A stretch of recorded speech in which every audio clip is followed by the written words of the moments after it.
দতি দতি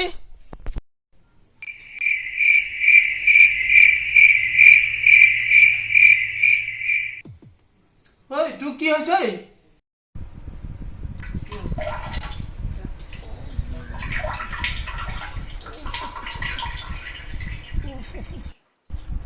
বৰ্তা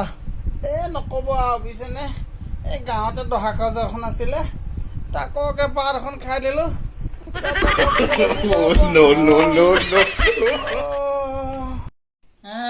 তোৰ নহ'ব নিয়ক তই পৰ জেগাৰী খোৱা মানুহতো তোৰ হ'বই লাগিব তোৰ হ'বই বুজিছ নহয়